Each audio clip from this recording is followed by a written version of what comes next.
Hey guys, welcome into another episode of 410 Sports Talk. I'm James Haskell, along with my co-host Glenn Martin.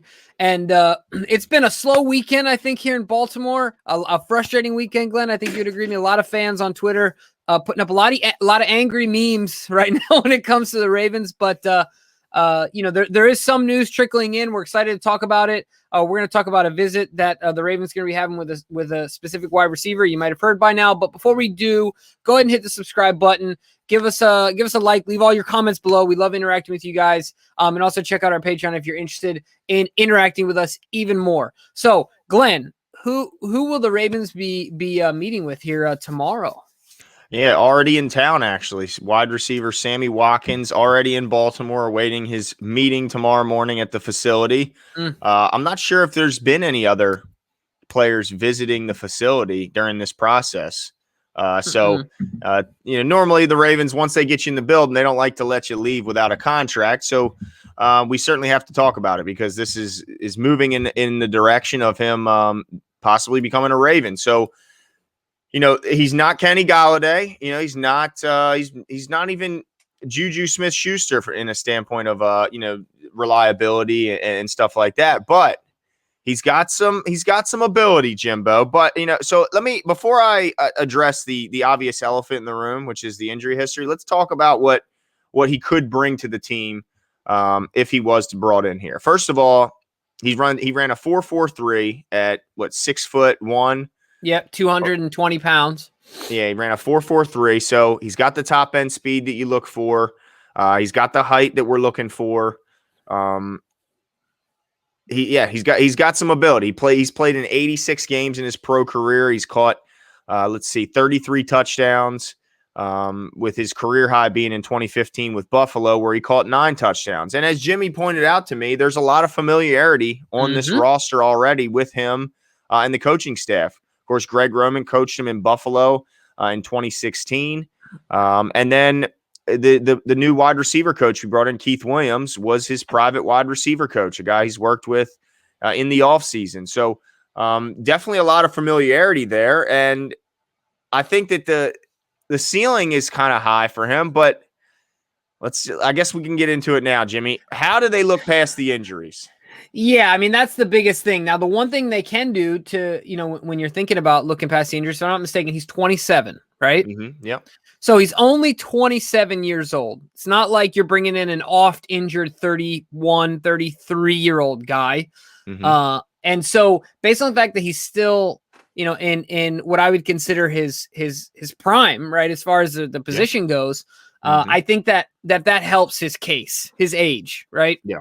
Similar to like when we talk about Clowney, where he's had even more and more, serious injuries, but based on his ceiling and his age, right? Now, when Sammy Watkins is 33, if he's not putting in complete seasons, he might be out the league because people are going to want to stop paying him, right? Mm-hmm. But I think the other thing too, like you've talked about before, and I think Ravens fans, it's a great point that you bring up a lot, and I think Ravens fans fail to remember it, is that we've invested a lot. Look, there's no salary cap on staff, right? There's no salary cap on technology and equipment and things like that. Whether you're talking nutrition, the Saunders and his team, strength and conditioning, Steve Saunders, that is. So bring him in here, get his body right, make sure his body's right. Look, it's all about availability with him. If he's there, then he's obviously showed out. And you said his career high was in Buffalo, right? As far as receiving or like games played. Yeah, no, his career high, his best year came, let's see. His rookie year might have been his best year. His rookie year, he had 128 targets. He caught 65 balls for 982 I think that was with the Rams. Yards. Wasn't he drafted by the Rams originally? No, Buffalo. He only spent 1 year with the Rams. Oh, yeah. Sorry, I'm right getting in the middle of his career. Yeah, I was mixing them up. Yeah, so look, based on the fact that he's worked with Roman, he has familiarity there. I mean, he knows what he's signing up for. I don't think there'll be any, surprises. I don't think he'll be upset. So, yeah, like you said, it doesn't like blow my hair back, right? Like we're not getting a tier 1 guy. But Sammy Watkins does have a lot of potential. And, we've talked about this before. Value can be had in the workings of this contract, right? So that will be really interesting to see. I think, and I'll kick it back to you with this, and I want to get your thoughts here. So he's coming in. Do you believe that? I mean, what to me, based on the fact he's coming in, has the familiarity, knows the system, knows Roman, knows Keith Williams. Chances are the Ravens are going to offer him a contract. Unless something, I don't even know if they can do a medical, how that works with COVID. Unless something, goes awry in their findings, chances are they wouldn't be bringing him in if they weren't offering him a deal, right? Well, I think the intention is to offer him a deal. Yeah. What would you feel comfortable with in that case? Like, where would you consider there to be value in a Sammy Watkins deal? Well, so it's like you mentioned, it's hard to predict injuries. It's hard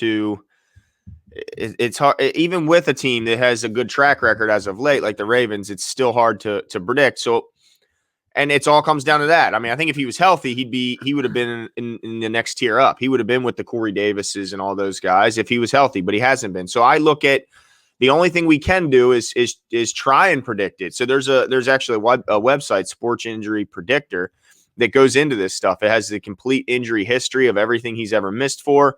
So I want to get into some of this stuff because just to give you a background on why he's missed. He missed 5 games last year due to a hamstring injury. So, it's not like a broken he didn't blow out a tendon. He didn't break any bones. He had a hamstring, okay? Then he's had some concussion concerns throughout. He's had a groin injury that kept him out for some time. The injuries have been all across the spectrum. He's had fractured foot back in 2016 that he ended up having to have surgery on, had to have screws put in. But as of late, it's been a lot of soft tissue injuries. And that's something, knock on wood, you just don't see in Baltimore anymore. It's something you used to see in the earlier years of Coach Harbaugh, and I think he was just fed up with it, and we kind of hit the jackpot in a sense with the strength and conditioning guy because we just don't see a lot of these soft tissue injuries here in Baltimore. It's just not common. So you kind of are hopeful that maybe, that the team here can kind of eliminate some of that. But at the same time, when you look at their prediction on this website, their chance of him being injured, their percentage is 96% chance he's going to get injured at some point. Now, that sounds crazy, but the projecting for him to miss how many games he's projected to miss? Yeah. Only 2. Only 2 games. So they're not saying he's not going to get hurt and miss the whole. They're saying he's going to miss some games. There's no doubt about it at 96%. And then in fact, he has an 18% chance every game of getting injured, according to their statistics and their analytics. But we know that I don't spend a lot of time on this site, so I would venture to say there's a percentage attached to everyone's name because this is football. But you'd like it to see it to be a little lower than 96% chance. But yeah, so I think you have to account for that. And I'm hopeful that they can convince him to take more of an incentive-laden deal and not even tie his incentives to production. Just tie his incentives. Are you on the field? Are you available to play? And I mean, as a player, like I would assume that he would be okay with that understanding because, you got to understand if you're only going to play half the season, we can't pay you $10 million a year. Just can't do it. But if we can set your base at 6 and put $4 million in playing incentives and say, if you hit 13 games played, boom, you get an extra $4 million in your bank account. Then he might consider betting on himself for that 1-year deal or 2-year deal. Who knows? But I think this is a candidate for a guy who could end up signing a 3-4-year deal with us because he's got to be intrigued by all that Baltimore has to offer. I mean, what other team can almost guarantee you one-on-one coverage on the outside? I mean, what other team can guarantee you a ball control offense with a young phenom quarterback? What other team can show you a record of injury history that they've had over the past few years? And this guy's been hurt every year since his rookie season. So there's a lot that I would say he should be intrigued by in Baltimore and be willing to take more of an incentive-laden deal. So I'm hopeful that they can get him in for a type of deal that is relatively cheap as far as his base, but then it accelerates greatly depending on how many games he plays.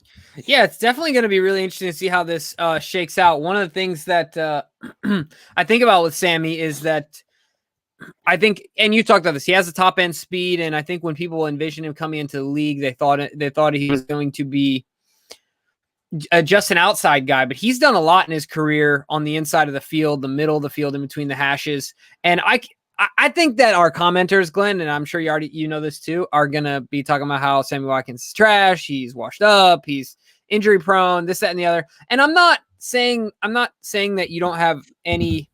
I mean, saying he's trash. He's an NFL player, and he's a former first round pick, if I'm not mistaken. But I don't. What I'm trying to say is that I think that Ravens fans should be hopefully optimistic if this move gets done. Because I think, once again, just like you said, there's a chance he's going to, 96% chance he's going to miss a couple of games here and there. But he is big bodied. He's got speed. He's a savvy vet. I think, if I'm not mistaken, as much as I've seen Sammy Watkins, he's one heck of a route runner. He's got hands. Really, it's just about the injuries, man. It's just about the injuries. And look, we've invested a lot of money in avoiding the injury bug as much as we can, controlling as much as we can do.